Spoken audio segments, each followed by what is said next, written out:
Yo, yo, yo, what is going on, people? Welcome to Throwdown, episode 551. I'm your host, Tony Polanco, and tonight I'm joined by Emilio Lopez. Sup, people? How's it going? Chris Seeley. Hey, what's up, everyone? Carlos Romero. Yo, yo, yo. Brett Murdoch. What up, people? And Brian Munjoma. Thank you, NASA. The next 6 months of Joe Rogan podcast is going to be the best ever. Oh, man. I have a comment to make about that, but I'll save it for the end of the show. Not particularly because I can't say it on air. It's just I don't want to derail the whole thing. Because obviously, and this is the part I wanted to... Actually, that's a little bit of a good segue there, Brian. Because obviously, a lot of crazy shit's been going on in the world this week. But as we always say on Throwdown, this is your sanctuary away from all that stuff. So we ain't going to be talking about any of that stuff. You know, we're here to talk about them video games, bruh. So, yeah, we're just, here to give you guys some fun. Even when aliens are involved. Fucking Joe Rogan, man. Let's go. All right, so Rich may or may not be here later. Adam's probably doing TV Terminal. I think Adam, that's all he does now. I think it's just TV Terminal every single day. It's a lot of TV. There's a lot of TV shows out there, There's a lot of TV, But yeah, despite all the craziness out there, it was actually kind of slow week in gaming. I mean, we got a decent amount of stuff to talk about here, but there was no megaton or anything like that. Just a bunch of little microtons, as Torrance would call them. Microtons. You don't. The new iPhone ain't a megaton. You can play video games on it. It got 8 cores. Oh, by the way, I got to say this real quick, man, because I tweeted something out today about how I don't really bother arguing with people anymore, even in real life. Like, you got a problem, I'm just cool, whatever. I'm why am I but I was referring mostly to online people. If somebody has a really stupid opinion, I leave it alone. I don't need to argue. Then somebody replied to me yeah, you mean your opinions about the iPhone earlier this week? And I'm like, oh, this is news to me because I've neither tweeted about the iPhone or reported about it. I'm like, can you send me these tweets? And then the guy replies, you know what you said. Yeah, I knew, but iPhone, what? I'm kidding. Yeah, and then the guy replied to me, oh, you know what you said, and then sticking to my rule, I just blocked him. Fucking you know what you said. I'm like, no, tell me what I said because I don't know. Why am I going to talk about an iPhone? I don't cover that shit. Hilarious. Maybe they just attributed. Maybe they just attributed it to you because of your website. Maybe, but my name isn't even on the. I have literally written nothing about the iPhone. Nothing. Yo, man, you're apparently Tom now. Yeah, I guess so. What were we gonna say, Brian? My thing is that is not the slimmest iPhone ever because that's not how you measure things. I mean, you need to include the camera bump, or else it's not the thinnest. It's saying that the pyramids are 6 meters wide. It's no, that's not what you measure them. Yeah, we're not going to get into iPhone discussion, but I agree with you, Brent, because my first thought when they revealed the iPhone Air, right, I was just that's pretty thick. That was my first thought because the fucking camera, because the phone is so thin, the camera bump looks even thicker, So I'm I don't know about that, As Richard would say, I don't know about that. Anyway, so let's get to our favorite company actually did have a bunch of developments this week, Nintendo. So we're getting into it, and they're all, with the exception of one, they all involve lawsuits or settlements of some sort. It's crazy. So the wildest one is that in America, they've actually won a patent for summoning characters to let them fight. Remember, they were trying to make that a patent over in Japan. Well, some idiot judge in the United States approved it. So now that's a thing. So if you have a game where you summon a character to fight another character, you're infringing on Nintendo's patent. Hey, there's Adam. Oh, shit. Oh. Excuse me? Bruce Leroy. Well, before, Open at them. Kung Fu Academy. right, They're right for life. good That stuff. dude showed me everything. All right, good to have you, Adam. By the way, when we were doing the intro, I was just joking. I'm like, every day, Adam's doing TV Terminal every day. That's why we don't see him anymore. A lot of It TV. feels like it every day. And then I got another 5 episodes to do this weekend. Jesus, 5 episodes. Because we got one more episode of Dark Wolf that's ending, right? So we have one more to do of that one. Then we have 3 to do for Gen V because we're covering that, and then Slow Horses starts. So 5. So Wow. we're trying to get that all done. So yeah, it's a lot. It's a lot. Then to get the comments, talk to the people that like it, people that hate it. Can't wait till I die. It's all fun. It's all fun. Yeah. But anyway, Adam, we were just talking about how Nintendo now has a patent on summoning characters against other characters, Pokemon mechanic. Nice. It actually has the patent on it now in America. I can't believe they don't have patents on just all side scrollers, right? Yeah, they should, right? Take it all. We made up the idea of going from left to right in a video game. That was And us. jumping. And jumping, yeah. on that. Jumping. Yeah. So, They should be able to fight that, right? Like, there's precedent that this mechanic existed before the existence of the franchise. Like, I don't see how this couldn't be appealed, unless there's just no course for appeal.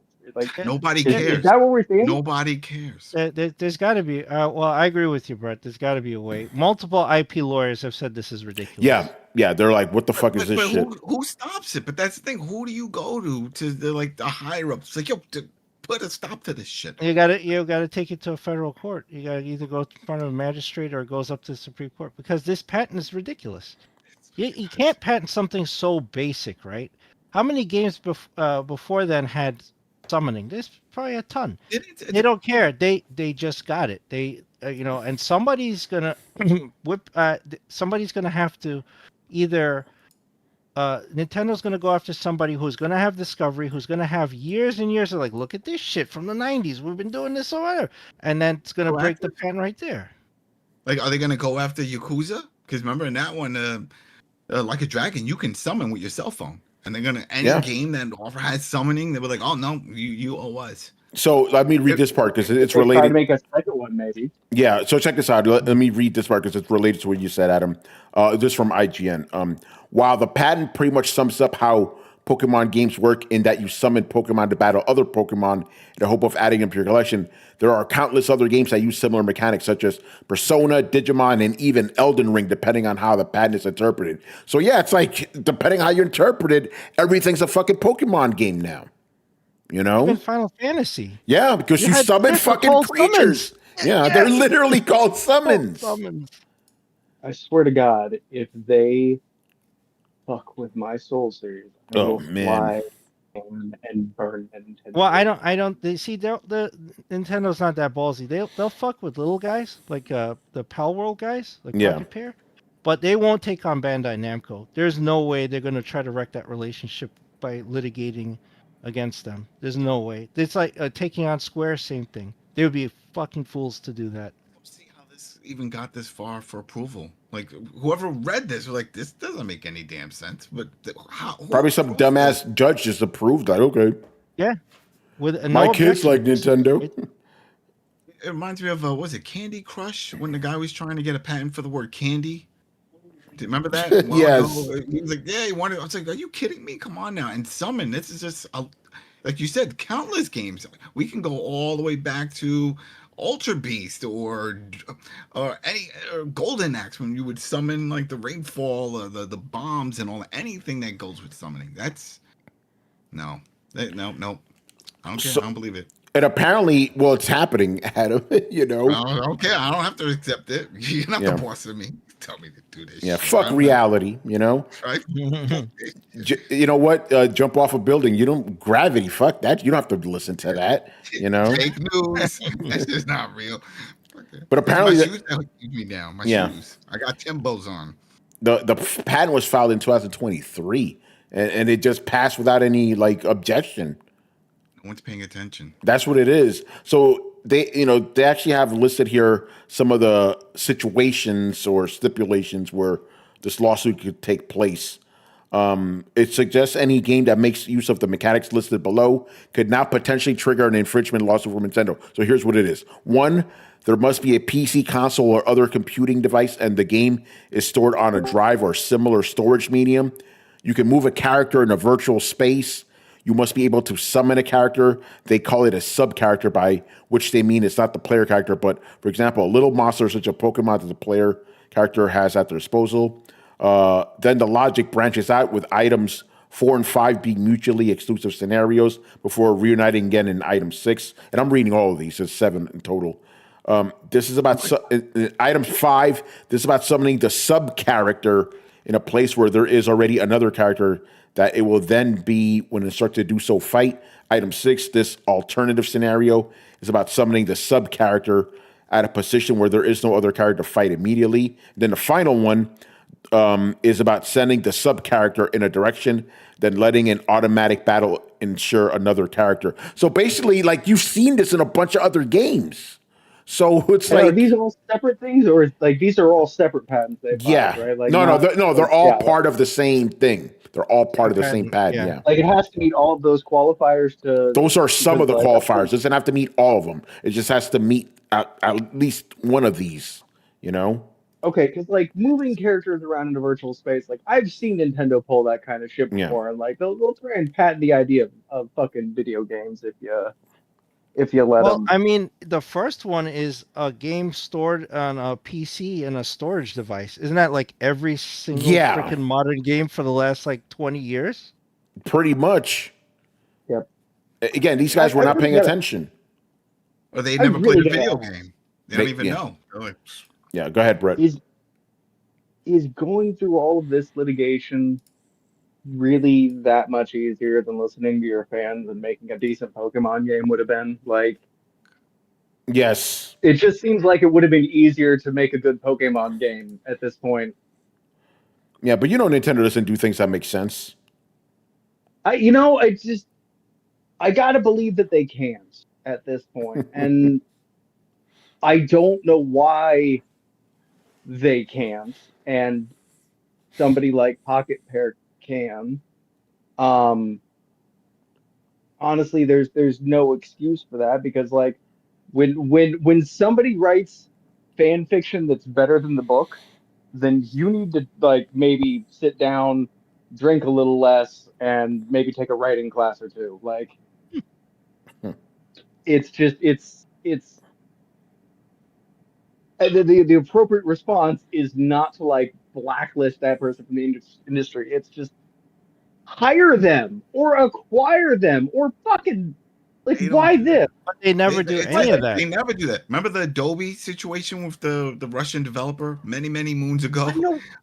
This just seems like the most out of the way, pain in the ass way to deal with this situation. Like, there's literally anything else would have, like, at least to me, seemed better than this. Like, and maybe it's just because like lawyers and litigation are fucking expensive, fucking boring. Like, writing contracts and shit like that is like the worst shit ever. It's mind-numbingly stupid and so incredibly expensive, and I just don't see. What if they just decided, you know what? Let's just write some shit. Let's just make up some patent and see what happens. And they submit. That's what they're doing. Like, oh shit, they got approved. Let's keep going. That's what they're doing. They're still paying these lawyers. I'm like, the only thing, like, and I'm being a bit spicy here, but like, genuinely and honestly, like, the only way that this equation makes sense to me is if Nintendo can't make a Pokemon as Pokemon game as good as Pal World. Like,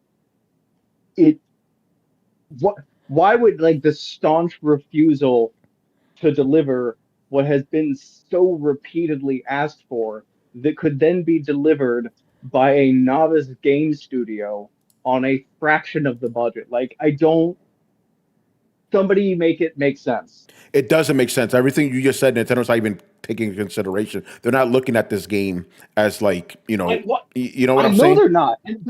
But that's the thing that I'm like, I know that they're not, but I'm like, what? Like that just I can't even come up with an analogy of or an allegory of something as stupid as that. Like it's Does any of the But, maybe come out I against don't this? know, no. man.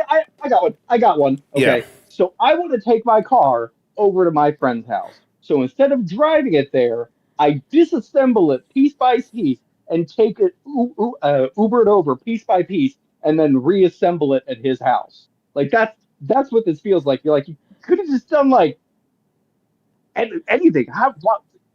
I'm done. Okay, I'm done. I've It's just too broad. It's too broad. So that means every time a developer wants to make a game, they have to go and take a cross reference. Like, do we cross the line on any of these patents from Nintendo? Yeah, pretty much everything. that's what I mean. And like this isn't gonna work. Like it's gonna be so expensive and it's not gonna work. Is this to save face? Is this like did they generally get caught with their pants down so much being like, oh my god, we didn't realize our company like we haven't listened to our customers in 10 years, so we didn't realize they wanted something different. Like They're not even the thinking only that. They're answer not now, but caring they're about their not. customers, Yeah, they Brett. don't care about that because well that's what I'm saying. They're like Brett, they're I'll they tell you. are I'll tell you about market research at Nintendo. At least when I was there, when they do market research, when they want to port something like Puzzles and Dragons, the Mario Edition, or whatever, they don't go out and see what people are playing. They don't look at trends. They didn't look at what Sony was doing. They didn't look what Microsoft was doing. They didn't look what Sega was doing. They go to different marketing firms and get all this data, and then they put together a report that is completely off kilter from what is happening in gaming, right? To make a decision about porting a game over, right? That's how they work internally. They never do competitive research. Competitive research to them is like a dirty word. It's like blasphemy, right? And the same thing with like customer requests. They feel that they work hard on their games and they plan and they know better. So when they deliver a product, you should appreciate it because they worked very, very hard on it. I've heard this term multiple times. I've heard stories out of Japan where they're like, "Well, our engineers and our designers, whatever, they've worked very, very hard on this product, so we feel it's the right solution." You feel that way, but did you check anything? You did any market research? They never did, ever. So that carries on. That is like a tradition with them. So this doesn't surprise me. Them pushing this patent as insane as this is, or what Tony read off, is Yeah. is par for the course, right? They would have taken less if the judge had any sense. They wouldn't have gotten any of it. But even somebody who said, "Nah, number one sounds stupid," and you can have like 4 and 5 and 7, right? That they probably were that, but they shoot the moon, right? They got such a broad patent that anybody who they want to screw with, anybody who even thinks of following up Pocket Pair, they will take them to court. That's what this is about. It's a weapon, Yeah. right? So now they have in their I guess back that's what I'm pocket. saying. Like you say they don't care about what anybody else is doing. They don't care about what the market is doing. Like, well, they obviously, I mean, they're caring now about this. Like that, this Yes, obviously got their attention. because I'm just asking for some fucking consistency on their part, and I'm not, that was never the intention. yeah, you're not Yeah, going to you're get not that getting that either. from Nintendo. By the way, real quick, I know, but I can still be like, of call them course, shit Yeah, of not course. having it. I'm Yeah. mad about this. This is insane. it's again the thing I was going to say. And by the way, real quick, I want to give a shout out to Dre Day and on Twitch. He goes, "You guys are goated. Love the show. I never get to watch you guys live. Always listen on my drive to work. Welcome, welcome, welcome. Appreciate Yes. the love. Welcome. Appreciate that. You know, oh yeah. So anyway, so Thank Brett, to you. answer your previous question, why is Nintendo doing this? Because they're fucking petty. That's why. They're It's simple as that. They're fucking petty and they're trying to save face. They want to uphold their honor or whatever the fuck bullshit. But it's not about, oh, these guys are doing something our fans want. Let's take them out. They're not even thinking of it. They don't give a fuck about what their fucking like fans want. They don't care, you know? That's not even a thing they consider. They're buying something else. They're all about They just want the Yakuza money. tactics. Yep, there you go. Yakuza That's tactics, man. They want A bunch of on their gangsters. Yeah. anything that goes after their bread and butter, like Pocket Pair did. Nyko has had multiple lawsuits against them. When the Wii came out and the motion controls they found with the infrared and stuff was insufficient, Nyko went and made an add-on. They made a dongle right? That went under that could attach to the Wii, that had a gyroscope and all that stuff for more precision, right? Nintendo didn't tell anybody they were working on Wii Motion Plus. So out came the lawyers. They go to court. They shut it down. They come out with the Wii Zapper, which was just a piece of plastic. It was garbage. And I honestly, have you ever tried to hold that shit and play anything like Link's Crossbow Training or whatever? It's terrible. Nyko came out with the perfect shot. What they do is sued him. Anytime they did anything, Nyko came out with batteries for the Wiimote. They sued him. Like it's just anything that steps on their on what they want to do or undercuts them, they will go after it. Yeah, the Nintendo's just petty, bro. It's crazy, but yeah. So we'll have to see how this actually affects games moving forward. You know, especially with how litigious Nintendo is, they might just start going ham on everybody. You know, so we'll see what's going on, Fergus. You already know.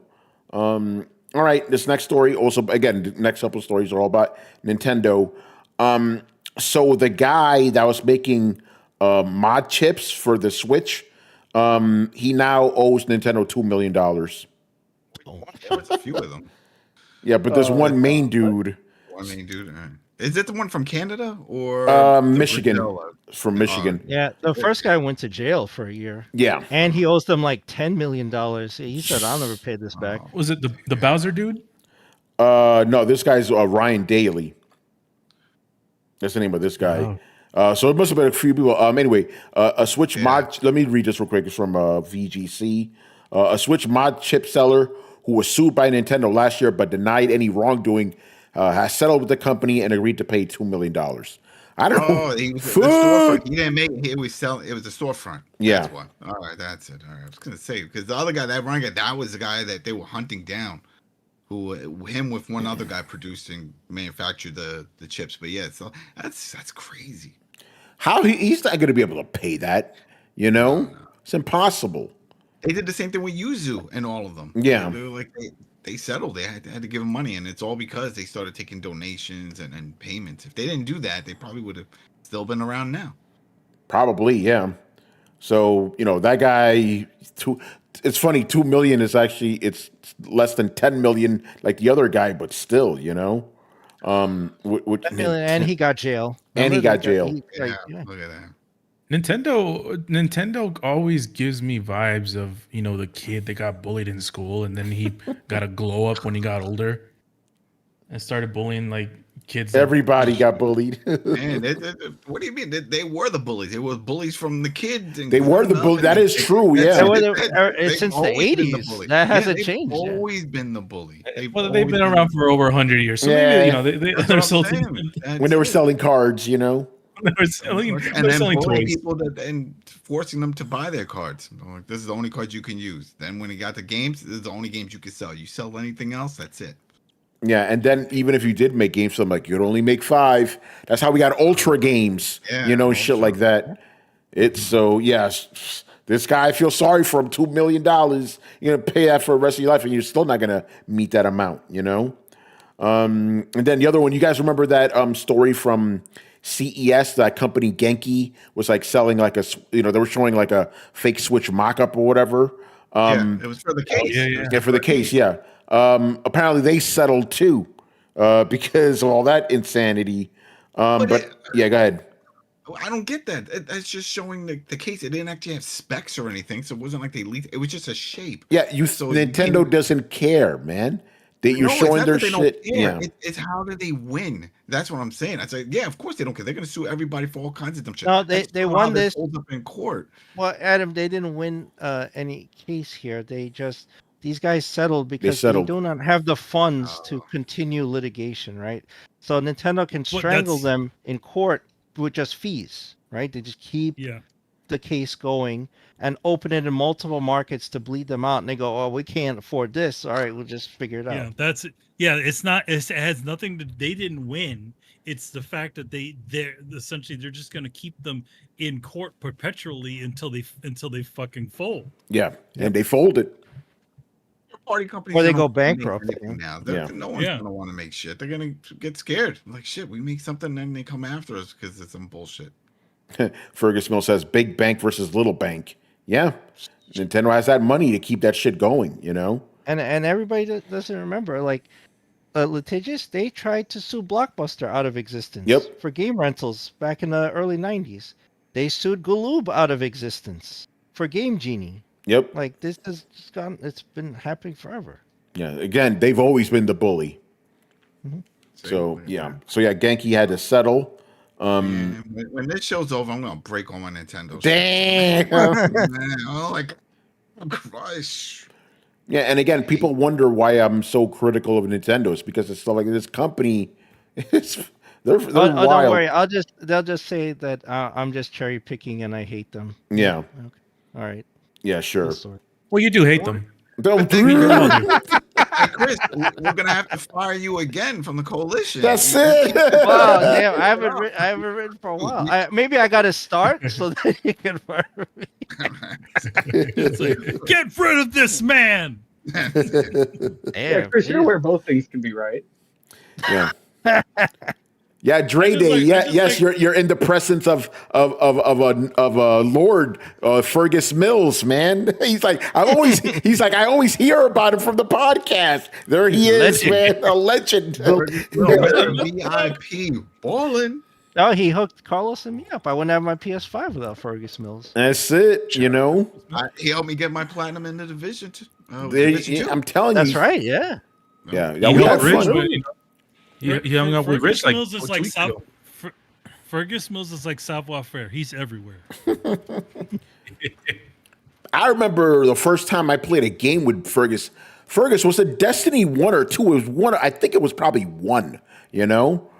Shout out to Fergus, man.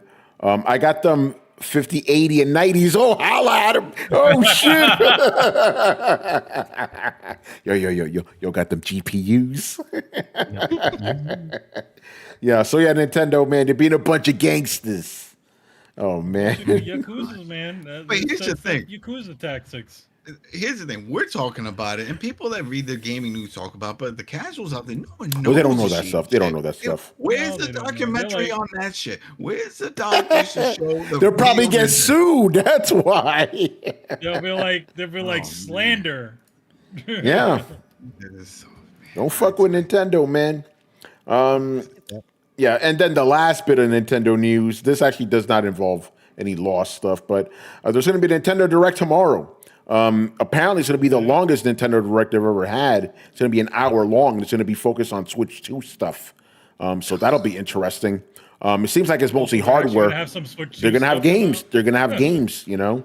They're gonna make And- another tutorial game and charge $25. You for know? that one. Here's an upgrade to that one. Follow this little dude around and pay us. No, you know what they're gonna do is they're gonna lower the price of the tutorial game to like $1 less, and then they're gonna want you to be like excited about it. Yeah. So one of the reports that's going out now is that the reason this direct is going to be that long is because there's, again, this for people reporting this might not happen.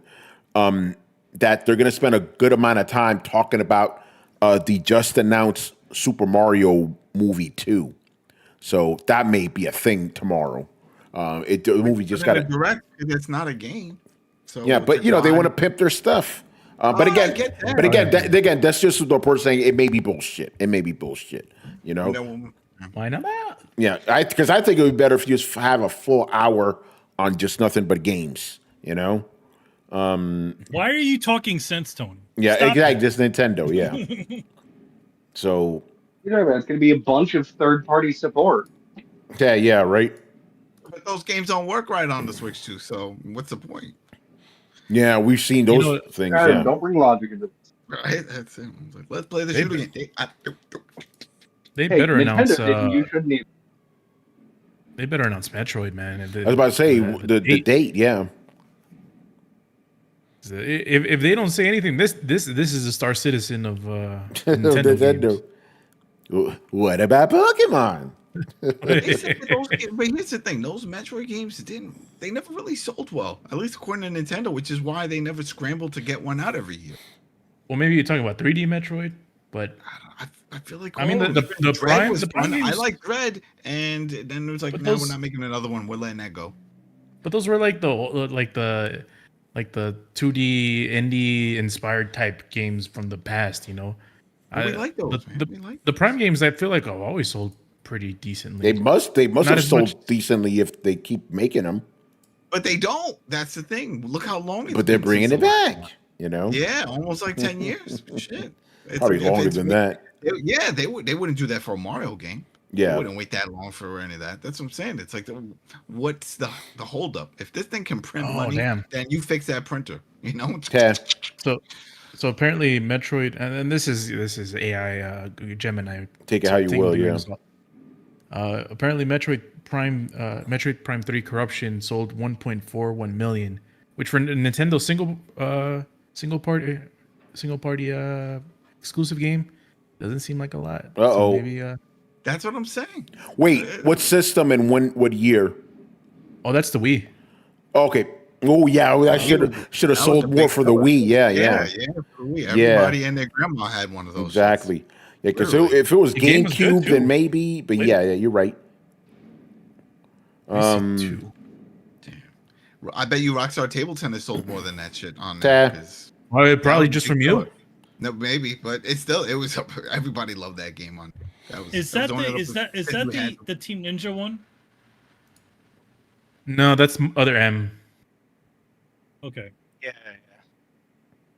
Yeah. So obviously we can't talk about the Nintendo records. Hasn't happened yet. So if you see anything Yeah. interesting, ask us questions for the Sunday show. Yeah, you know. Yeah. Sunday. Yeah. I did that all. Yeah. All right. Let's move on here. Another story. This is not about Nintendo. We're done with Nintendo for now. Yay! Yeah. So this is from Rich's favorite reporter, Tom Henderson. So take this with Indeed. so take this with a grain of salt.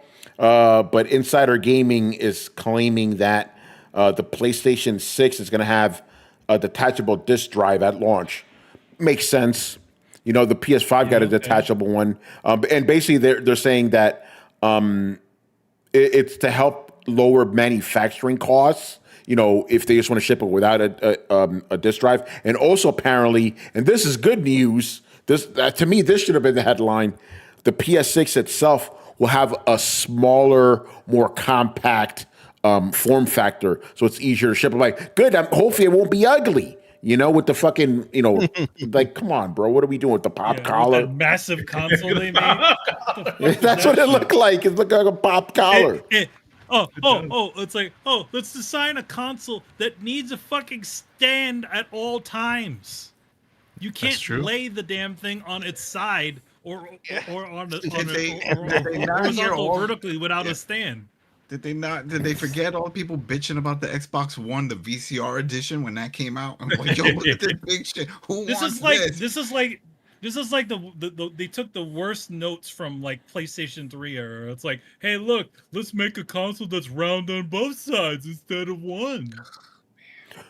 Manny, it is not fair to say that like they can't make the console, because it's not like they've made consoles in the past that can go vertical or horizontal. I mean, that's never happened with PlayStation. Oh, So yeah, it's never- it it's can be expected never that they do happened. it this time. Yeah, right. Yeah, even the PS1, you had to flip it backwards so it doesn't overheat, you know, or whatever the fuck was going on there. Prop it up. You propped it up for the fans. Yeah. Jolly Old Nerd goes, oh, Lord, PS6 will be $700 with the, and the attachable disk drive will be another $100. Yeah. And then when you call up, you have to speak with a consultant so you can work your financing deals. It's gonna be just like getting a car. They're gonna be like, hey, remember They got a payment layaway plan. They do have they got a layaway plan. That's what I'm gonna be doing. I'm like, I want to hear oh. Carlos's prediction of the price. Yeah, Carlos, what do you PS5 think? Pro is $750. I think he's underselling it. Yeah. I think 700 is Yeah. Well, Well, Carlos, how much was that PS5 Pro? How what much was that Pro? Wasn't that 800? 750. 750? It's 750 now. 750 is Now. yeah. So, Carlos, what did you predict the price was going to be? Because now I want to know, does this factor into the price?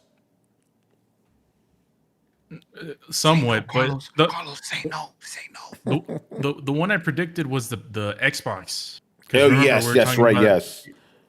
Because the ROG Xbox Ally was coming out, and you know, they announced the whole AMD partnership and stuff.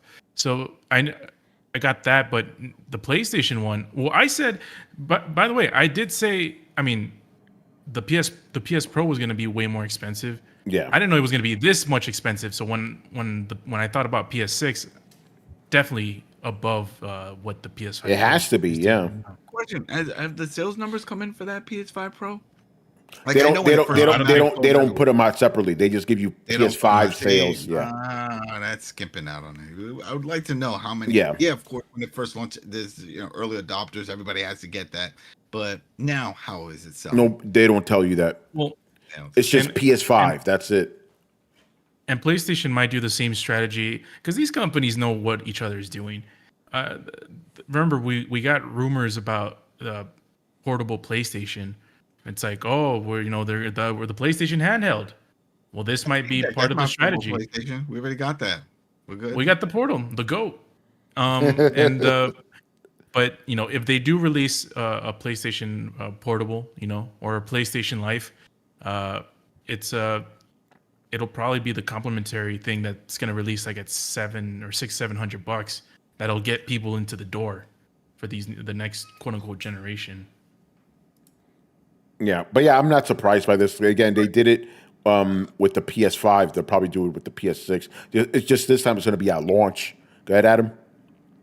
What's the selling point? We saw the selling point for the 5, which was just we've been saying this. The 5 doesn't have a fucking selling point. But that's what I'm saying. It's like, we're talking about all these big numbers, but still, at some point, some people have to say, even those that picked up the 5 Pro, like, wait a minute, sell me on this. What's new? And don't tell me that you made older games look even better, because you already did that with the fucking 5 Pro. I want to see what this can really do. And what would wow us at this point? I don't know. It's funny because you weren't here on Sunday. That was actually a question. And like pretty much everybody here said they're not going to buy the PS6. Yeah, I mean we all we at least we had Carlson. I remember like Xbox whatever. Remember when we saw the series like you made the meme out of it. I mean we couldn't believe it. But I think it was because it was just a surprise that it got announced like the Game Awards. Huge surprise on the Keeley Awards. Yeah. No, that was why we reacted like that, because like holy shit, But again with the PS, and I tweeted about this earlier this week, and some people didn't like the tweet. Even though I was just asking, I was like, "Are you excited for the next gen consoles?" You're hating, What the fuck are you hating? And you have to do the pucker face. You have to love everything. That's the way it works. You can't just say, you know what, I think I'm good. No, you can't be good. By the way, not to derail the conversation, but it just reminded me of this. Why is it that when people see a movie trailer or even a game trailer, right, it's okay to be hyped, but if you criticize it, it'll be like, oh, you can't criticize it. You haven't seen it yet. Okay, why are you allowed to get hyped? You haven't fucking seen it either. It should all be the same here, right? So anyway. I know that's all off topic, but I hate that shit. You haven't seen it. You can't criticize it. Bitch, you haven't seen it. Why are you getting hyped? Fuck out of here. But Adam, it goes to your point. You have to just kissy face everything, Oh, you have to be excited, And here's the funny thing. A lot of those replies I got, they were excited for cross potential between consoles and shit. Nobody said games. Everybody was excited about features. Fuck features. I want games, bro. And we're not getting up this generation. Are we getting no loading times in this one? Yeah, Mark Cerny, where you at? What about the ears? Yeah, with the ears. Your ears are like dog ears. Oh man, I don't know, but the hell were you doing? PS6. And then here's the other funny thing, right? Because people were like, why are you talking about the PS6 now? We're years away from that. We're 2 years away, bro. 2 years. Yeah. 2 years. They think it's like 5 years away. No, bitch. 2 years. That's it, Next year they're gonna start hyping it Yeah. up, putting out all that promotional material, and saying, "Hey, get ready, get your pre-orders ready, get your second job ready." That's it. 3 jobs. Three It's gonna be jobs. fucking. Hey man, gotta get to work. Remember that shit? Yeah. Remember Get that? your buy now, pay later. Get your personal loans. Open up an OnlyFans account. Do what you Sure. gotta And credit do. cards. Shake that ass and get the money so you can get the That's game it. on. Hey man, gotta go to work. Remember Living Color? The whole family had like 6 jobs. Hey, remember Living Color? Remember meeting them dudes over in Jamaica, Queens? That's real. it. Those dudes are real. They're out there hustling now.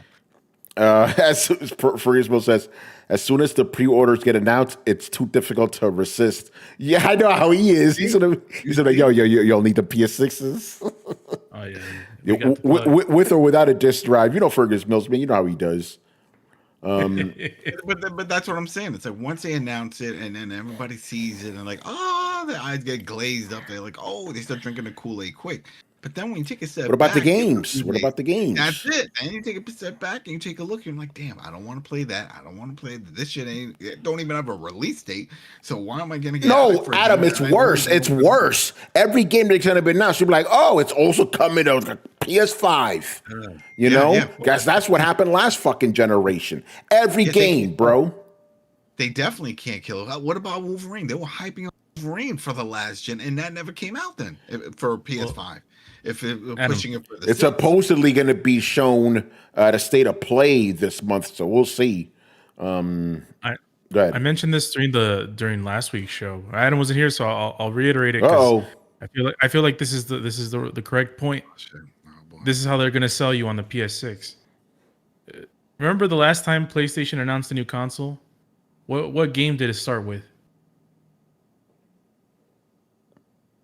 GTA 5. Yeah. But that's cross-platform. That's not gonna. No, think about it, Adam.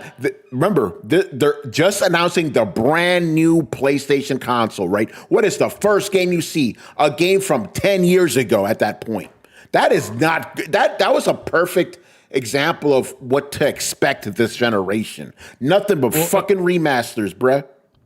But this time it's going to be different. It's not going to be GTA 5. Different. It's going to be GTA 6. Oh shit! That trailer. That's if GTA 6 is anything to shake a leg at, man. We saw that long trailer already. What, they're gonna show some more of it? I would need something exclusive. I would go back to that Wolf. They gotta show the Wolverine looking badass on it. But then they're gonna shoot themselves in the foot if they do a comparison like they used to. Remember when they with the PS4 to PS5? Like, look at the difference. So, and I get it, you're trying to sell the new shit. But you can't do that with the 5 because you really haven't produced anything for it. People already said all this money for the 5 Pro, and then what? Now you're gonna say, look, it's even better than that shitty one that you just paid $750 for. Now get this one, and we got a financing guy named Ted. You got to call this number. It's gonna go with a good ass deal. It's gonna be great. You're gonna love it. Yeah, so very difficult to get excited, for these new consoles. The PlayStation I love how 6 throughout that whole conversation, I'm guessing that myself and Carlos were just like that meme of like, say it, Adam. Say it, Adam. Say it. Say it. I gotta have something. Say the phrase. Hey, he said it. And I bet you, man, I was gonna say one game that will get me hyping. Look at that. I can't even. The dude from Seattle. Kurt Cobain. No, Infamous. That's it. Oh yeah, Cole McGrath. But that I don't even know if because that's just a remake. You know what I mean? Unless they make something new. You know what'll get you excited? Table tennis. Tennis. Gears E Day. I got table tennis on my meta, man. That is awesome. Just swinging around. It's a Racket Fury. Racket Fury, play that shit. Whoosh, whoosh, whoosh, whoosh. Yeah, he said the thing. You guys got me thinking about Family Guy again, man. Remember that when he Peter was talking about how he likes it when movies say the name of the movie in the movie, like this presents a clear and present danger. You know, Today is our Independence Day. hey, and then my favorite one, like this, and I'll save the day, or I'll save the day, or my name is in Superman 4: The Quest for Peace.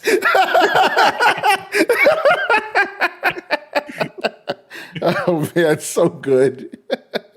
Hey, you said it. It reminds the guy, somebody put in one of the videos. You know, we get comments, and one dude said, he's like, "I sort of like this show, but you dudes are super nerdy." What do you expect, man? That's what I'm saying.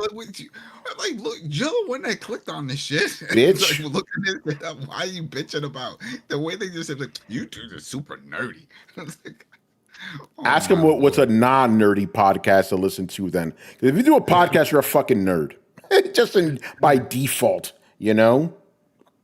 Right, Carlos? You're all nerds. You're the nerd. Yeah. All right, man, let's move on. One of my favorite topics here, former Xbox executive shitting on at Game Pass. Is it Mikey Barra? That's another one. Oh, no, this one is someone a little bit more familiar to us, Shannon Loftis, who we were saying she should have been fired. But anyway, we talked about how Pete Hines, you know, the former vice president at Bethesda's, you know, saying Game Pass is not good for developers, blah, blah, blah. So Shannon Loftis chimed in. He goes, as a longtime first-party Xbox developer, I can attest that Pete is correct. She goes, while Game Pass can claim a few victories with games that otherwise would have sunk beneath the waves like Human Fall Flat, the majority of game adoption on Game Pass comes at the expense of retail revenue. Unless the game is engineered from the ground up for post-release monetization, I could and may someday write pages on the weird inner tensions this creates. Man. Ooh. Okay, hold on a second. I knew, Brett. I tossed a story here just for you, Brett. There we go. We do not slander Game Pass around Brett. You're gonna shoot the messenger, someone who actually works in the industry again. Okay, go, Brett. No, I'm just saying, no shit, Sherlock. Uh-oh, you agree then? Bro, like, of course, if Game Pass is going to have an effect on retail sales. Anybody who plays it on Game Pass is not buying it on retail. That's like 2 + 2 = 4. What you haven't fucking told me is if the money that you make from the guaranteed contract of Game Pass helps to make up or offset the risk from possible lack of retail sales, which you don't fucking get anymore because you can't make a deal with Walmart or anything like that. You have to give PlayStation or Xbox or Steam at least a 30% fucking cut. So, like, you're telling me the part that I already know, but not telling me the part that we keep fucking asking. Just tell us, like, if you're telling us that, like, yes, like, even then, like, yeah, I'm like, I know that you make less money, but you make it for sure than you would if you had a big breakout hit. But you make more money for sure than you would if your game didn't pick up much traction. And a lot of times they use it to get a wider audience, like before or like right after they release a game. I'm surprised to find Hollow Knight's on there right now, actually. So like my big thing is just like this shit just makes me angry, not because it's untrue or because I'm an Xbox fanboy, but it's weird, disingenuous information. Like, data doesn't lie, but liars use data. I'm not saying this person's a liar. I'm just saying that's a saying. So like, yeah, like, is anybody surprised that like people who can play video games for free are buying them less? Because in other news, water is wet. Like, Yeah, that's but just, I think we've seen it with not new. Netflix. We've seen it with books. Come on now. Once they went digital with all those platforms, that's it. The physicals went kaput. I think the bigger, here's a weird thing for you, Tony. Yeah. I don't know if you know this, but Blockbuster cut down on retail game purchasing. Were you aware of that? Yeah, of course. I mean, that makes sense, doesn't it? But yeah, that's what I'm saying. Yeah, but Brett, my question to you is, why are we always hearing more and more stories of former Xbox people calling out Game Pass, a service that they were praising? That's what I'm saying. Like, this isn't if they were calling it out, That'd be fine, but this isn't calling it out. But it is. We keep hearing them saying the same thing. Okay, what are they calling out? They're saying that if you're a game developer, you're getting screwed. That's what they're saying. That's not what they're saying. They're saying that you get less retail sales than you would if you had a breakout success. Yeah, that sounds like you get screwed. That sounds like you get screwed. Okay. They're choosing to do it then. But then this is up to the developers. No one's forcing them to do this. It's not like, hey, you want to get on the Xbox platform, you got to go through Game Pass. No, developers are doing this, so there's got to be some incentive, and we know what that is. It's that upfront money.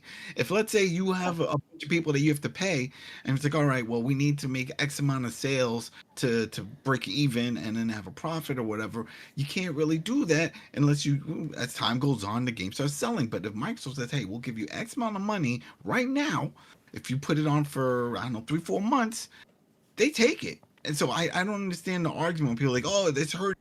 Then the developers don't have to do it.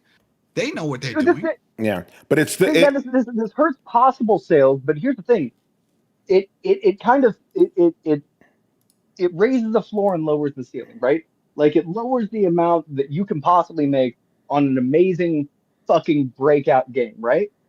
But if you're putting your whole budget, if your whole studio's budget on the line, and if this game doesn't hit, then layoffs are coming.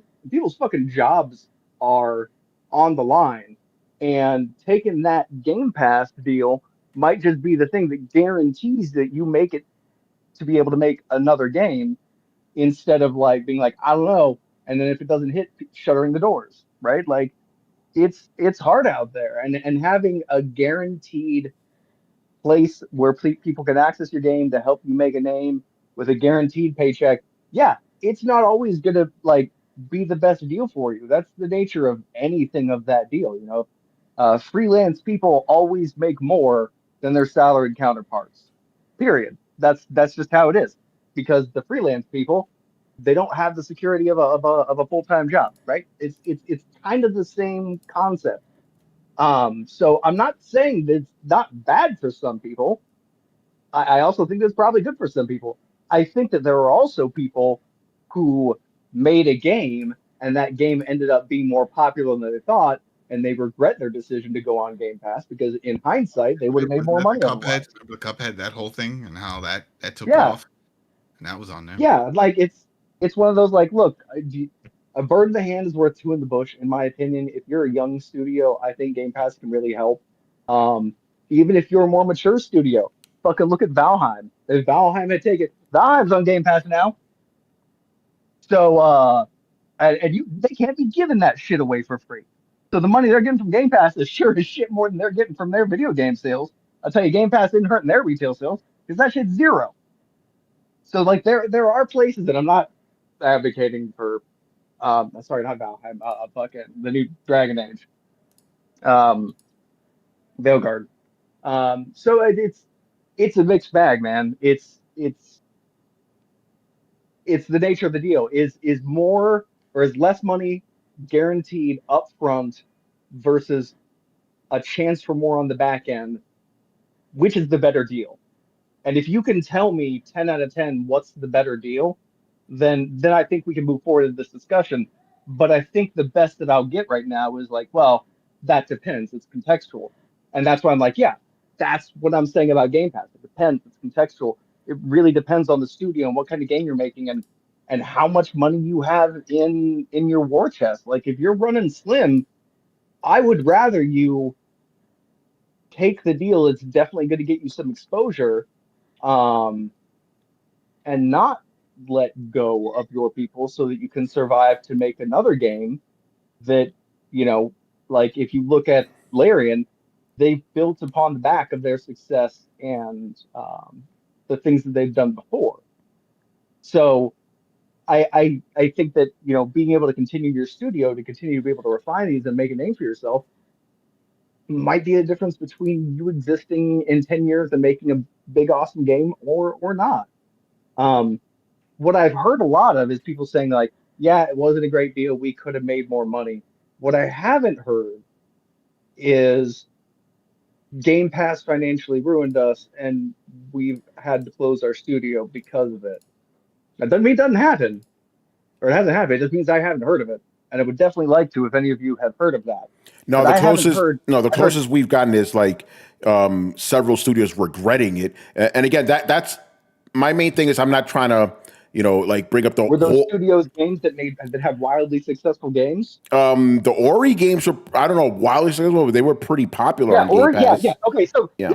oh my God, the games that are the best in the genre and the most famous regretted taking the deal. In that example, on the back end. Yeah, in that I'm example. shocked. Yeah. Well, and Okay, then well, my favorite, you- Hi-Fi Rush. What about that Okay, one? yeah. They were owned by Xbox. That was a whole different thing, and that was bullshit. I will give you that. Yeah. But I'm saying, most of the people that I've heard complain about Game Pass are not people with games I've never heard of. They're people with games that are probably the top 10 in their indie genre. They're the top of the pile, and they're like, "Yep, shouldn't have taken the guaranteed thing." Yeah, because you fucking made it. Because you lucked out. Right? You're on top of the pile. So you think that no, hold on, Adam, give me a second. So Brett, do you think that's what contributes to the developers that complain about Game Pass after the fact? Oh, 100%, because they look back and they're like, we could have made so much more money if we weren't on Game Pass. Yeah, but you didn't know that before you signed up for Game Pass.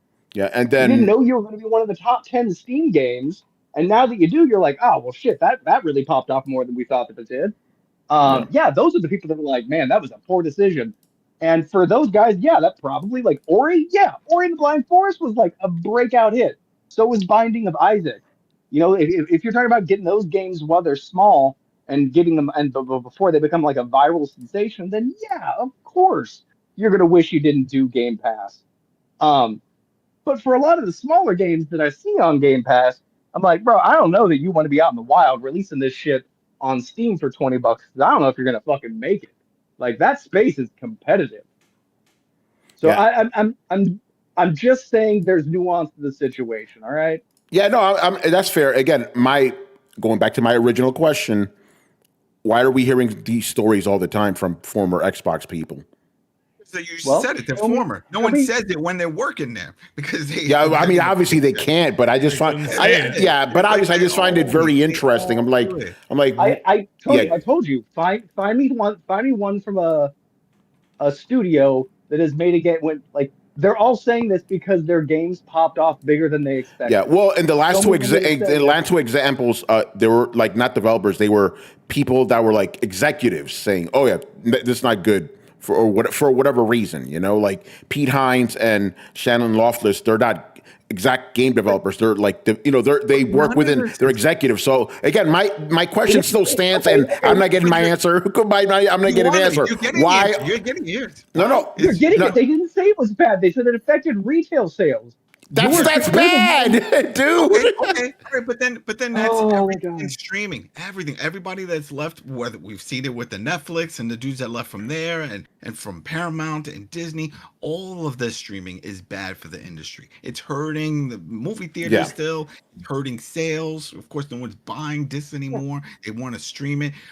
All of this is bad, but this is the digital age. Everything has gone digital. Everybody wants it in the palm of their hand for everything. I don't think that's bad. And then you can't take any of that back because it's like you can't take back. It's out. It's done. done. Hold on. Do you guys feel the same way about Blockbuster? Well, Blockbuster doesn't exist anymore, so can't really feel any one way about it. Looking back, do you think Blockbuster was like, do you feel the same way about Blockbuster? Because Blockbuster wasn't paying these people nearly what Game Pass is. Well, Nintendo obviously felt a certain way about Blockbuster. Blockbuster wasn't paying anybody. They were just buying a few copies, and then that was it. And rent them out. They bought it. And renting them that's out. not true. Yeah, that's true. We had a cousin Manny, Daniel. He was a assistant manager, and he would tell us. I remember he would open up the cases. It was store-bought cases, and he would give me the cases because I would use them for my games. And it was just like that's great. I worked there, and I'm telling you, you're wrong. You may have heard of somebody who worked there. I worked there myself, so I'm a first-hand account, and I'm telling you, if that shit got lost, a regular VHS tape was $110. It got charged to your fucking account. They were all expensive. Do you know why? Because they were commercial licensed copies. What? Yes, we paid $110 per fucking VHS because we made deals with the fucking studios to be able to rent those. RKO were $99 to $80. If I wanted to just go buy one, it cost that much. That was a regular price. There was a store called the RKO that was out on. Bro, you can believe me or not. I'm just telling you. I'm just saying that I remember going with my dad and wanting to buy a movie just to see, oh, can I just buy a VHS, and seeing the price of like $80 to $100 for one damn movie. I was like, shit, then we'll just keep renting it from the mom and pop shop. Brett, how did it work for because I'm not going to, obviously dispute you on this. How did it work for the video games that you guys rented? Mostly they were about twice as expensive, 2 or 3 times as expensive. Really? So like a cartridge would be like $130 something, probably more than that. Yeah, right around that. Depending on what it was, like Earthbound was like $150. Like they were just fucking ridiculous. But there was also a lot of cheating going on there. Like if they couldn't get their hands on a copy, like corporate would look the other way if you went out and just kind of happened to find a copy. So Adam's not 100% wrong, but that, the whole system was built on Blockbuster paid these people to be able to rent out their stuff. Not necessarily Nintendo, because Nintendo wouldn't sign any contracts with them, and so they just rented Nintendo stuff out, citing that they didn't have a contract with Nintendo, and I think that's why Nintendo tried to sue them at one point. Yeah, if I remember correctly. They were just buying copies. To answer your question, because obviously, during the Blockbuster days, I was a teenager, wasn't looking at it, but were there movies? Actually, no, the word movies were fucking pissed. They didn't like fucking Blockbuster because they felt they were cutting down their sales. So. Yeah, but I'm wondering, were there retail sales? Yeah, so I'm wondering, because I'm trying to equate it to this story. Did we ever have stories of former Blockbuster employees saying the things that Game Pass people are saying about Game Pass? I mean, we didn't have the other than people say fuck that place. Yeah. So Brett, I'm sure that, I'm sure you could find somebody. Yes, and if you want me, I can go back. I'm sure I can find somebody saying that. Of course, Blockbuster rental cuts down on the retail sale side of video, but if they really like the video, that they can still go out and purchase it after they've rented it. Yeah, that sounds about right. No, the reason I bring that up is just because I'm trying to, because you asked how did I feel about Blockbuster back then. I was a poor kid. I liked it, obviously. And I can't. Renting. Go ahead. Renting. I'm just saying, renting has always affected retail. I feel like, there. At least Game Pass is a way, and Game Pass and at least some of the streaming services. Like the studios that make the movies or the games, they get some kind of kickback instead of it just being rented forever. Because it used to be, they sold their videos and then that shit was done.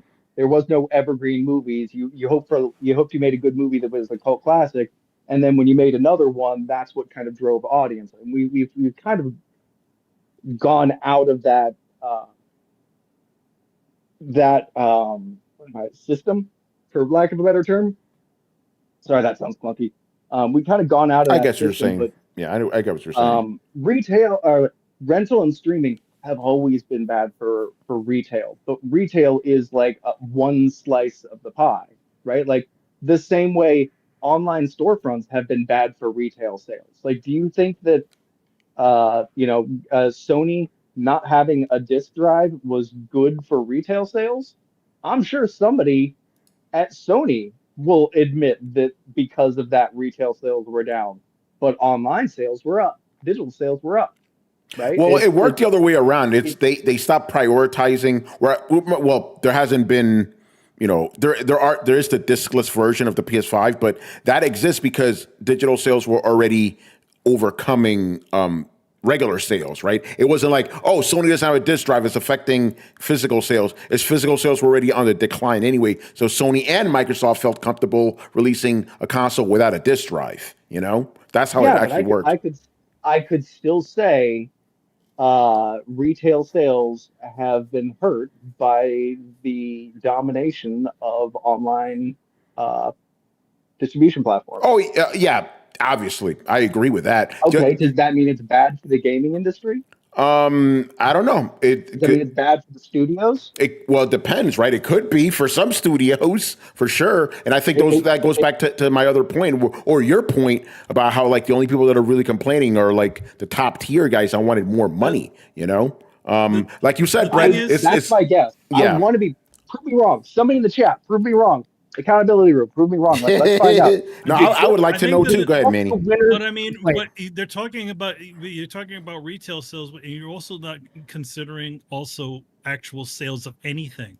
Yes, they take 30% off of the thing, but that's 30. But there's still for there's digital, still a purchase happening for digital. Unlike a streaming service, is you're only paying just a monthly fee to keep the lights on, kind of like a cable. So I would say, like, the only way Game Pass works is if they're the only game in town. If they're the only one there, just like any cable service where people constantly go there for games, which is not the case. This is why it's not working. At least why at would this it point only in work time. if they were the only game in town? Because they have to be the one that everyone goes to.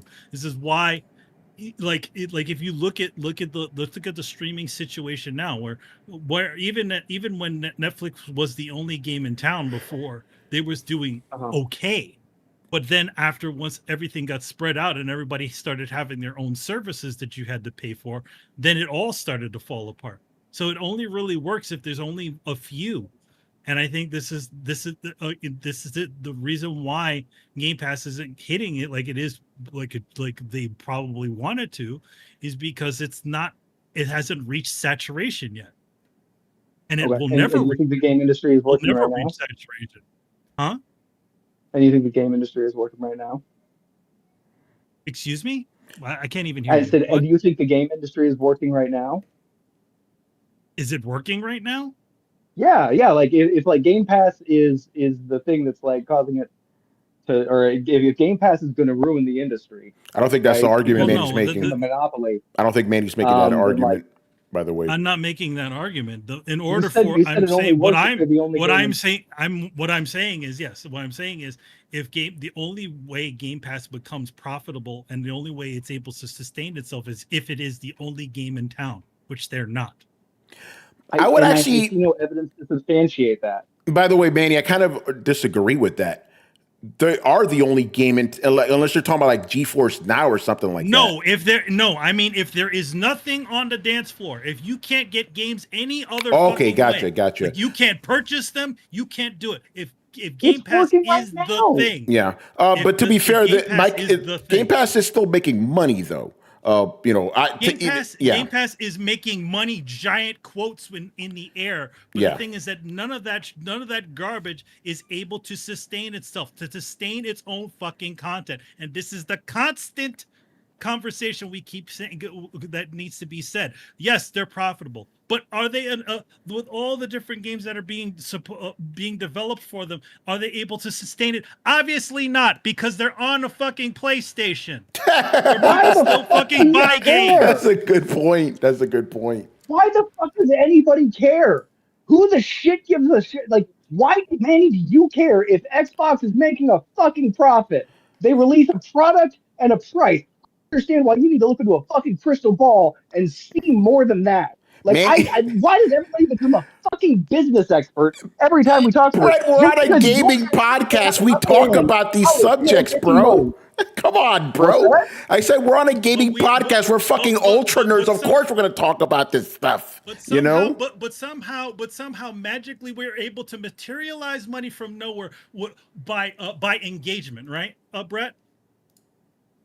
No, engagement is this magical nebulous thing that makes everything work. Okay, we just keep clicking the thumbs up button, and money just somehow just magically gets generated.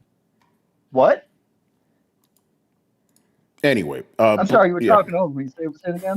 You guys were both talking. But Brett, I'm not a fan of that thing. It's like, oh, why do we care what executives or companies? So I'm like, because we're not gaming podcasts, dude. Like, come on. I'm saying, like, just because we don't understand, like, we're not privy to all the information, and we're sitting here being like, oh, it's not sustainable, it's going to be bad for the industry. Like, we're taking shots in the dark. Game Pass is making money, and again, just because you can look at a couple of people, just Yeah. because you can look at a couple of people who are mad at it, it's like, you show me a system that doesn't have some people mad at it. I'll fucking wait. Yeah. Like, and I am really curious. Like, I want to hear what lower game developers, how did Untitled Goose Game feel about this? Because I've also heard people say that Game Pass, not a bad deal. It was guaranteed safe money. They didn't save their studios. Yeah, they have said that. On the podcast. But that is early Game Pass. This is when Microsoft was effectively trying to get people onto their platform, so they were offering these deals. In fact, quite a bit of them has said those deals don't even exist anymore for Game Pass. So we're talking about early Game Pass and now Game Pass. Yeah. To be fair, within the last 2 or 3 years, we have actually talked about developers that said it was a good deal for them. So Brett is right about that. It's not an across the board thing. This is like early. This is Manny, 2 or 3 years ago. It's not early Game Pass. Early Game Pass is like 10 years ago. Who's the people that said this? Because I've never seen that. Yeah, no, we've reported it here. Granted, there are more people that are talking shit about it, but there have been a couple. We've talked about it on this podcast within this generation. Just to be fair there. But by the way, Brett, I wasn't the one saying Game Pass is unsustainable. Again, my question is just, why are all these people talking shit? That's all I'm asking. Why are they talking shit? I'm saying it's unsustainable because it doesn't make any sense. Just because it is profitable doesn't mean it can't sustain. It can somehow sustain all of the first party titles that are supposed to be on there. I don't think it does. Yeah, I think that because we don't know how the money is spread out to each of them. Yeah. We don't know how much the money is spread about them, and then we're seeing all of a sudden now we're seeing these other titles that are just mysteriously showing up on the competition's console. If it was profitable and if it was sustainable, they wouldn't need to do that, would they? Yeah, but I know they want to say they're like, oh, to break down the barriers of games. No, they're saying that because it's the only thing they've got now. They have to put it on the competition in order to make some legitimate money. Because again, who's still buying games? PlayStation people are still buying games. Nintendo people are still buying games. People on Steam are still buying games. You don't think it has to do with the ridiculous disparity in market share? What the ridiculous disparity margin? No, they definitely right now. Yeah, they're doing it because they know they can make some money on those. Yeah, but again, if the shoe was on the other foot and Game Pass was legitimately profitable and was literally able to sustain all of their content on there, I don't think we would be seeing profitable and it is sustaining its content. I don't understand. No, they're saying it's profitable. Again, like I don't understand. Like again, if it was able to sustain its profit, if it was able to sustain its content, we wouldn't be seeing stuff like Hellblade, Indiana Jones, and every single one of their other titles being put on the other platforms. It would be able to sustain itself from its own. No, from whatever. No. What do you mean? No. That I'm saying you're making a big assumption without all the information. Are you telling me that the idea that like, hey, their business model could be you're going to go to the other side and pay $70 to $80 per game, or you can come here and have it all on Game Pass? That is, in my opinion, a legitimate market strategy. Like, it doesn't have to do with it. Like, you are making a major assumption that they're failing. Listen, bad, if so financially bad, they need to port their games over in order to keep their studios alive. The only reason why they would do something like that is just because of the way the landscape is on the other ends. Because it's like again, like if it was all sustainable, if everybody was on there saying, "Hey man, we're doing this, it's all paying for everything," they wouldn't be putting these things on other consoles. They would be like, "No, the only place that you can get this thing is on an Xbox." Bro, we're gonna have a real problem if you just keep talking when I talk, and when I talk, you just start talking and keep talking. Yeah, go ahead. You've done it like 9 times during this conversation. I'm done here. Uh-oh. You sure? Manny, you can keep quiet or let Brett talk? No, I'm done, bro. I'm done. Right. Go for it. All right. Well, he said he's done. I'm not going to force the guy to talk, you know? I was just going to jump in with like, we're clearly not going anywhere, so it's probably best where we move on. It's just going to be a circle. We need to have a whole dictionary worth of proof for Brett to understand or to understand. No, I just want you to substantiate so this your is things fine. with some other than feelings. Yeah, Manny. To be fair, though, though you were making some assumptions, though. We like I understand what you're saying. It's like yes, it looks bad to put games on the rival platform. It obviously.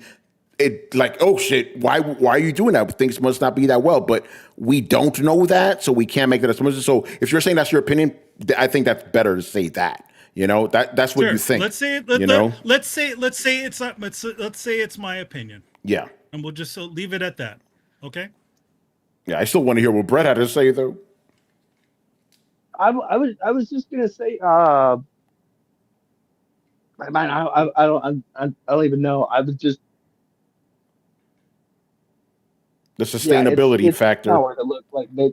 Yeah, there's no beef. I'm frustrated because I feel like we're going around in circles. I feel like the optics are bad, but because the optics are bad, it doesn't actually show that. We've gotten mixed reports, and I would very much like to see if there was a bias between successful who are the ones that are coming out and saying this. Are they the successful studios that went majorly banger on other things? And I kind of echo what Tony said. We're gonna look into that, Brett, because I'm with you, bro. I'm like, let moving forward, let's look more into it. Like, which are the studios that are doing this? I think that's a good point because it might just be the top tier guys going, "Fuck, we could have made more money," you know.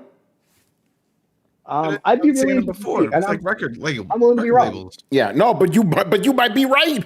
You know, so let's definitely keep an eye on that because again, my and I've said this before. My problem is like when it comes to how much money Game Pass is generating, it's always a trust me, bro situation because there's no like third party independence. And you know how like we have game tracking like websites and stuff.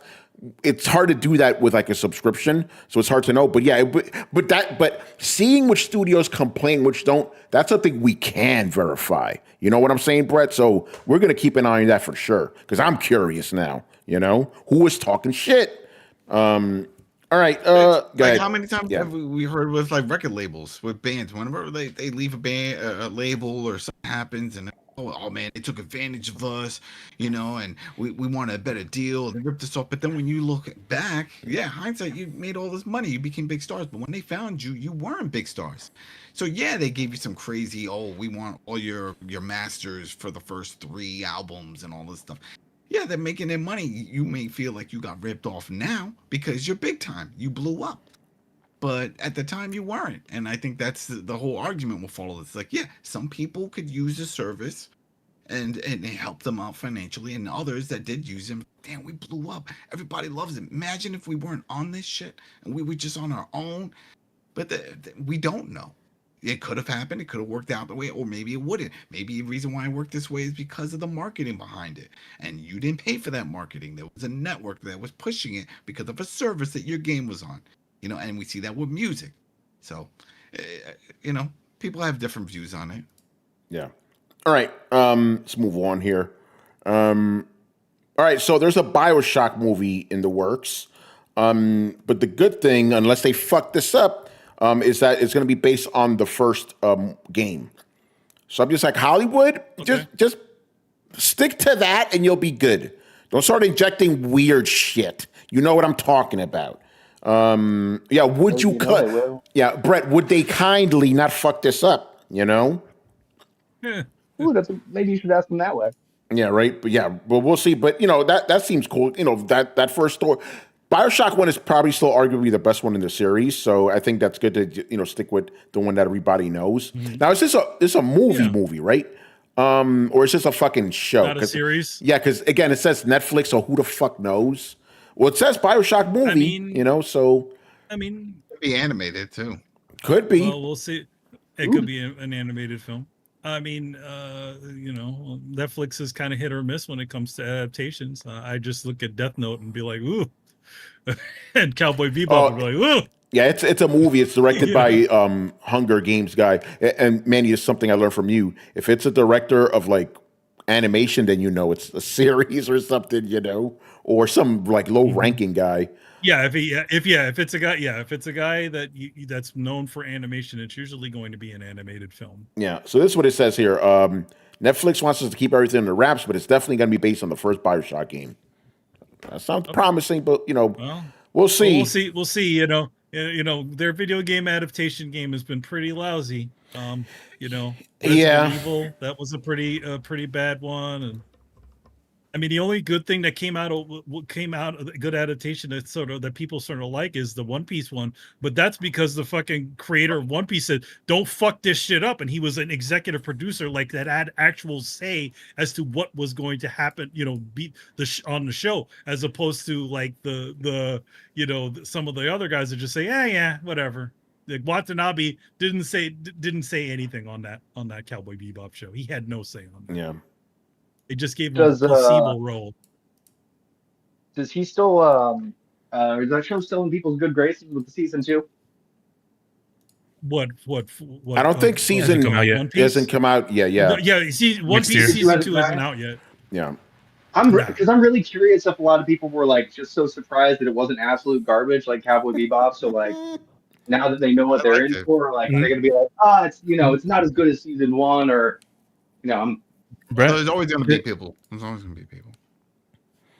You have that crowd, but there's the influx of new people that got into the One Piece fandom is ridiculous from the show.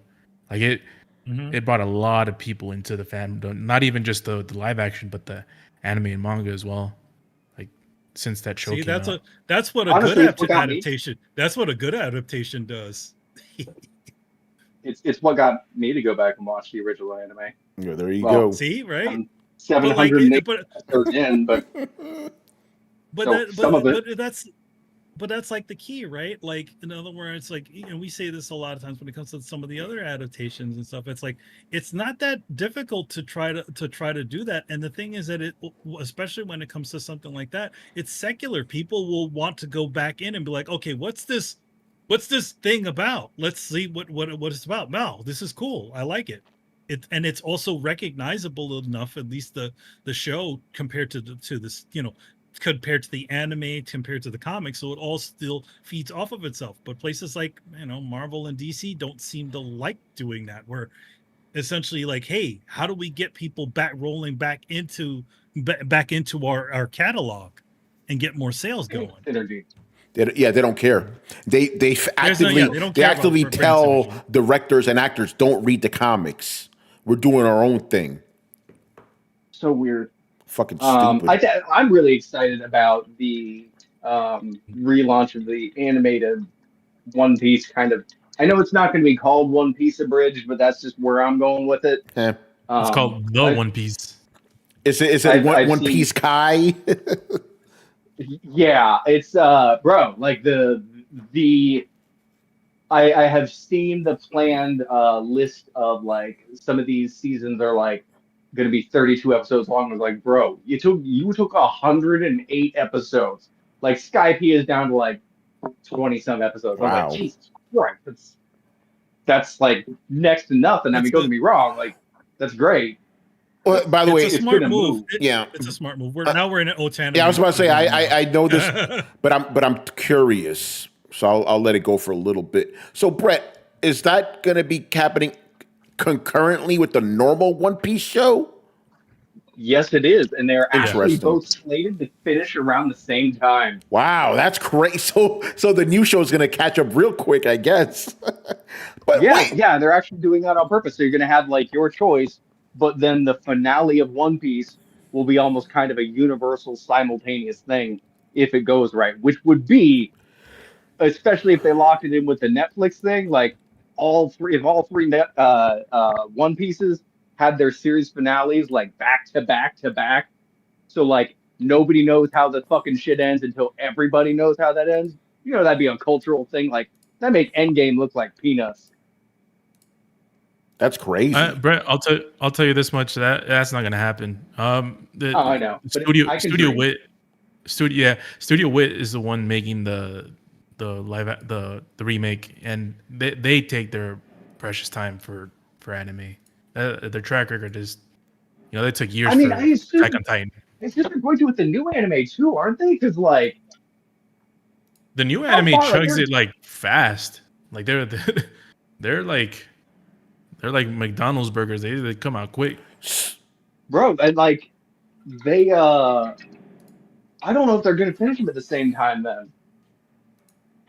Yeah, because the manga is probably 5 years from ending. I was going to say that. We should probably. Manga's still that far? I thought they were finishing up the manga. No, they weren't. They're still far away. It's so it's far in the final away. saga, but yeah, there's still a lot. Because Oda takes some time to release them, right? That's the worst thing about it. Yeah. No, I said Oda. He takes his time with the releasing the chapters. He's gotten worse because health stuff and he's been involved with the movies and the live action, so he dabbles. Brett, you're roboting, bro. Hold on, let me get close to my phone. I'm with the ever-growing crowd of people who are nervously looking at their watch, being like, "So, like, you gonna like get this done?" Or like, just saying, we all get old. Time passes on. The George R. R. Martin effect, bro. Just finish it before you die, like, please. I mean, George is a special case. By the way, Oda is just turned 50 this year, so he's still young. He's still pretty young. Yeah. Dude popped off young. Holy shit. And as for RR, I think RR is trying to die before he finishes the book. He does not know how. No, pero why? Straight up says he doesn't know how to write. Like, he's like, I think some people are architects and some people are gardeners. Some people build their stories and some people let them grow naturally. And I was like, that is the most bullshit flowery way of saying I don't know what I'm doing or where I'm going with any of this. No, he's it's not bullshit per se, because it is true. Like, some writers just write off the cuff. But here's the thing: his problem is not that he's a gardener. His problem, he's not consistent. Stephen King is a gardener, and this guy releases like 50,000 books. So it's George Martin. King. He lacks discipline. That's his problem. Okay, Stephen King, I'm pretty sure, still has a scaffolding of an idea. Like, Stephen King knows where his book is going to begin and where it's going to end. And the middle part is where you let it grow, right? Yeah. The problem with RR. Yeah. No, I agree with you. But just to clarify, Stephen King, that was by Spielberg. Stephen King has said sometimes he doesn't know where his books end. Like, he wrote one book. I think it was The Shining. He's like, oh man, I'm glad the kid lived at the end. It's like, because he didn't know. Oh damn, really? Yeah. Okay, that's. Well, I don't know. Are there a ton of loopholes in the Dark Tower series then? Because like, bro, I've been listening to like a lot of audiobooks lately, and some of these motherfuckers, like Matt Dinneman, the Dungeon Crawler Carl series, fucking beautiful. Just listen. I'm not even going to explain. Just go into it and listen. That shit is hilarious. But that motherfucker is like dropping leads 4 books ahead of time. Yeah, no, Stephen King doesn't do that. He says that he doesn't like to plan because he feels that he already told the story, so he's bored and doesn't want to do it. But that's a typical gardener thing, But basically, my point is, like, architects and gardeners is not a bullshit thing. That's actually a real thing. But it's just Martin doesn't have any fucking discipline. That's his problem, And also, so we're talking about this, Brett. The inherent problem with architects is you get a really awesome ending, but then things may be a little too formulaic because they overplanned. And then with gardeners, everything's dynamic. It's cool, but then the ending sucks because they just like, okay, and now we're done. So it's like, if you can have both of those, then you're like, in a good spot. That's why Brandon Sanderson, he says he plots out, he plots out his like main arc, his main story, but he gardens his characters so they're more dynamic, And but he has discipline. That motherfucker puts out 3 books a year, and they're fucking thick, Manny sent me this link a while ago. So this guy was saying that basically George Martin is not a professional writer, and I agree because a professional writer puts shit out, Anyway, let me stop shitting on George R. R. Martin. Brett, see what you did, bro? Yeah, you turned this into the. You guys turned. Oh damn! Oh no, there he is. Hey, Brett, you back? You got. Yeah, You died when I was blaming you for making me go on a rant about George R. R. Martin. Like, see what you did, but then I realized, I'm the one that started it, kind of. Anyway, you did. George R. R. Martin again. He lacks discipline. He lacks fun because there are plenty of Gardner writers out there. That motherfucker is just undisciplined. That's all. Or Brett, you know what I think it is? I think he's scared to finish it because he doesn't want to get the same backlash that the show got. That's what I'm saying. Like, he told the people in the show what he was gonna do, and then they did it, and he was like, "Oh God, why did they do that? That wasn't the ending I was gonna do. I'll let you guys know when I get that done. I haven't even written it yet." It's crazy. I'm sure. He should have finished writing it before that damn show started up. Yeah, well, again, he didn't know how to. He wrote himself into a fucking corner. That's one of the problems of being a Gardner writer. He trapped himself and he didn't know how to get out. And then he finally figured it out. But then, everybody hated the ending of the show. Because he does. Go ahead, Brett. Oh, do you know why he put direwolves in the show? Oh, well, that was the actual inspiration. Like, basically, he had a dream about like a medieval setting and a kid finding a direwolf, and that was the inspiration that set everything off. Yeah, but do you know why it made it? Do you know why it made it into the show? Because it was in the book. Do you know why it made it into the book? Okay, aside from it being the main inspiration. Yes, aside from being made. Okay, why? Nobody knows. Oh, nobody knows. He doesn't know. He probably doesn't. Yeah. No, like he doesn't know. Like he's like, oh, it's the idea of like a kid fighting a direwolf, and so I put some kids with direwolves. Okay, so what'd you do with the direwolves? I killed them one by one. What? Why? Was this for some narrative plot device? No. I just kind of forgot about them, and then I didn't know what to do with them, so I put them in a cage and killed them, and I don't know, man. Just some stuff happens, some stuff doesn't. It's the fact that the inspiration for your show, like, was a nothing burger. Like, I don't know, man. Like, nothing speaks more volumes to me than that right there. Like it is the literal foundation upon which you built your show, and it led nowhere. It's just bad. It's just bad. He's an undisciplined, bad writer, and then you have people out here like fucking Robert Jordan and fucking Terry Goodkind having their shit fucking slaughtered. Even Tolkien having his goddamn shit slaughtered. Yeah, it's a damn shame, man. A damn shame. All right, let's start. I'm going to wrap it up. There's a couple more stories here. This story I threw in here just for my own purposes.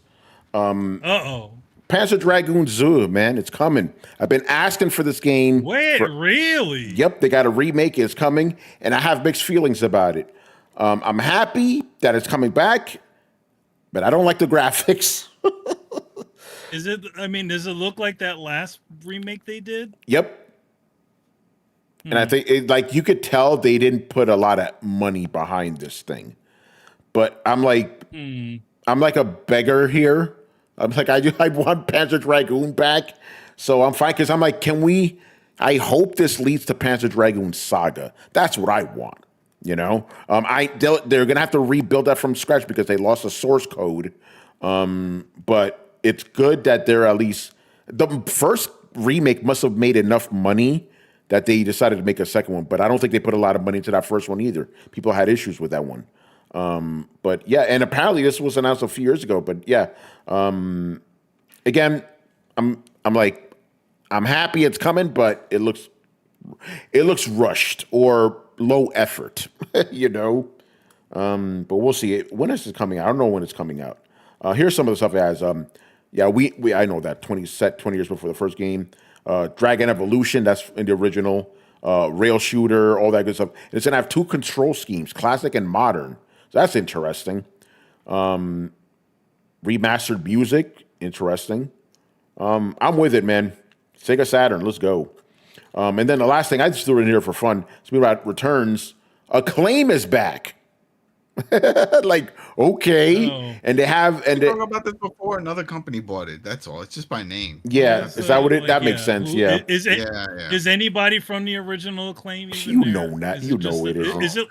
It's kind of like Atari. They just bought the name. So okay. So what are they going to do? They're going to well, they apparently they announced 9 games, games that you've never heard of because they're all seem to be brand new.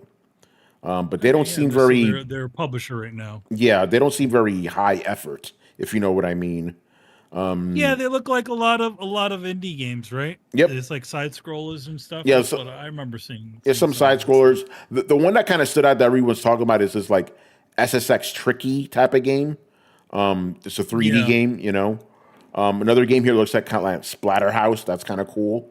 Catanaut. Yeah, but it's like from a bunch of developers I've never heard of, basically.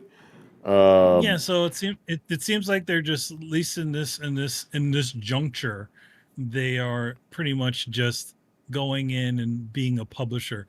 I unlike Atari, where they actually went and bought back all the rights to all of their games so they could put all their games out again, and then they've sort of installed themselves as like the classic game archivists, at least when it comes to like the Mortal Kombat collections, and there's a couple of other things that they have in the pipeline. It looks like that they're going to be classic games. They like essentially preserving classic game titles. So it'll be interesting. So what's Acclaim going to do? Release indie games. And does Acclaim even own the rights to any of their original titles? What were their original titles? I just remember them from making. I just remember them making porting Mortal Kombat and NBA Jam. That's all I remember them for, porting those games. Yeah, a lot of. I mean,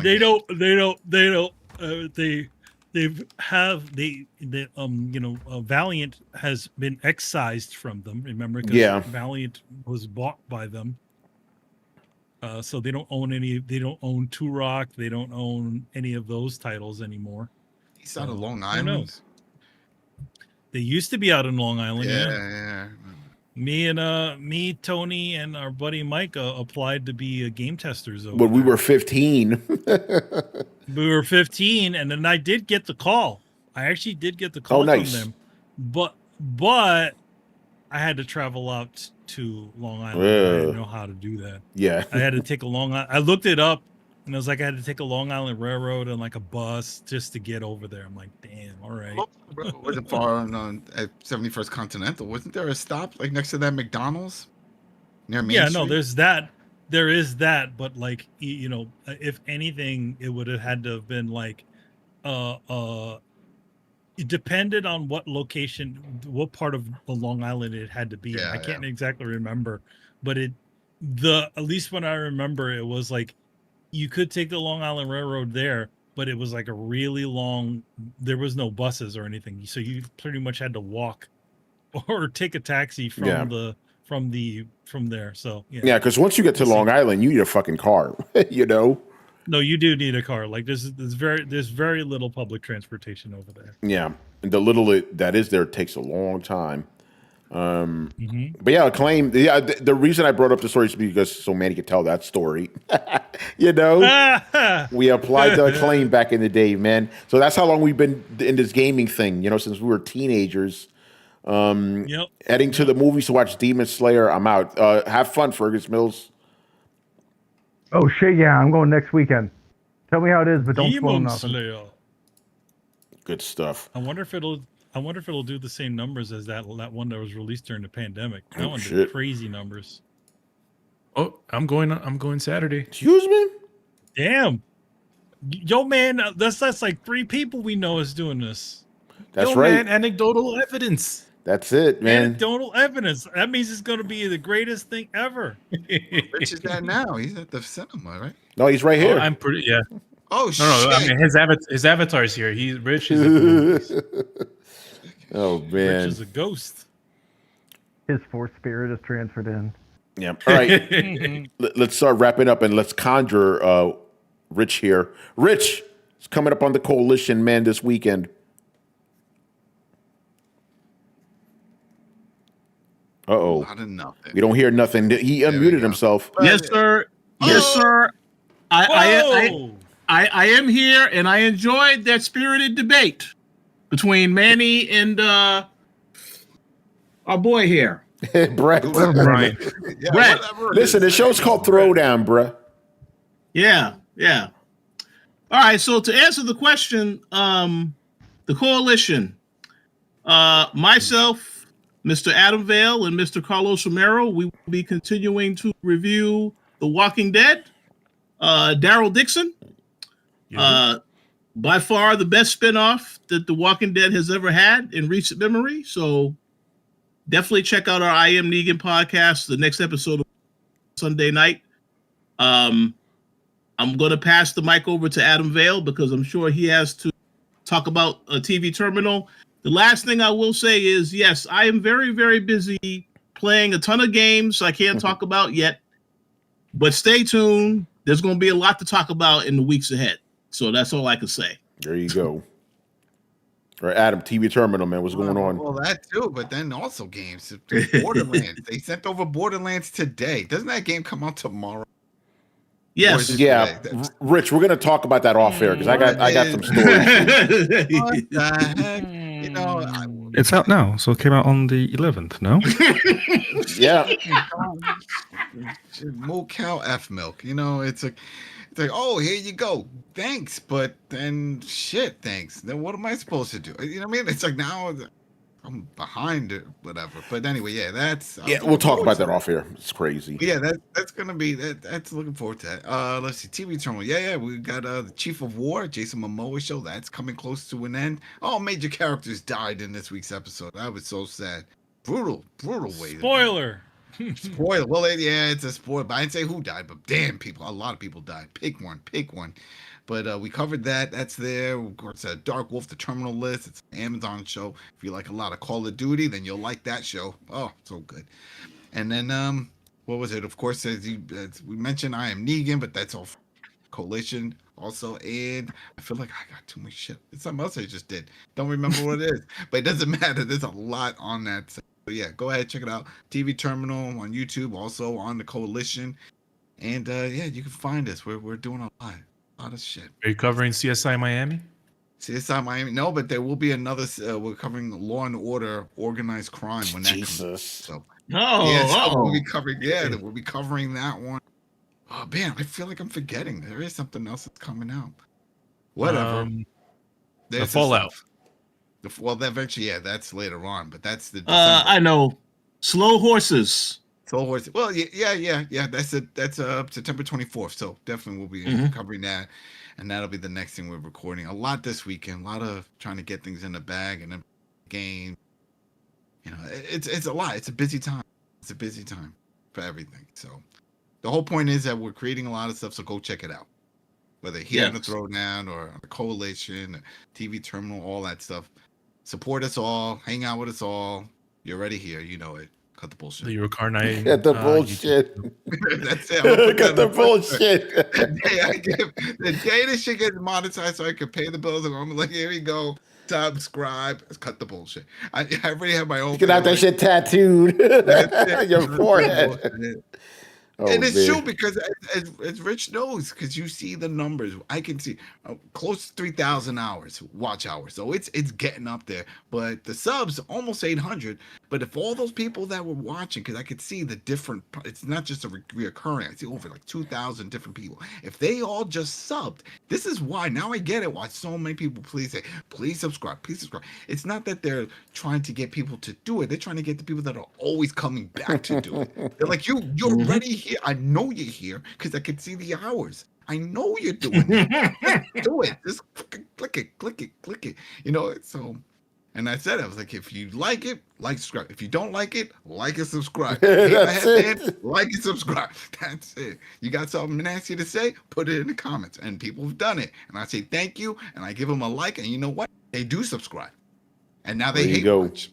They hate watch. They hate watch. Uh-oh. Yeah. That's the thing. No, you're right. That does happen. Like even this week, I was watching, a channel that I've been watching for years. I'm like, oh, I've never subscribed to this shit. So a channel I've been watching for years. I'm like, oh shit. I just assumed I had subscribed because it's always on my feed. Like when when a new episode pops up, there it is. That, but you know how the feed works. It promotes a bunch of shit that you don't want to watch, and as opposed to the things that you do want to watch. To be fair, it actually that in my situation, my feed is pretty good because I'm like, it's giving me too much. I'm like, I want to watch all of this, But as I start scrolling down, then it starts getting into some nonsense. And then mainly, like I told you before, like, why are you recommending shit from 6 years ago? What the fuck is this shit? Yeah, what is up with that thing? It just all of a sudden flashback to it's like here. 5 years ago, this video from Digital Foundry. I'm like, wait, this is what? what I was thinking.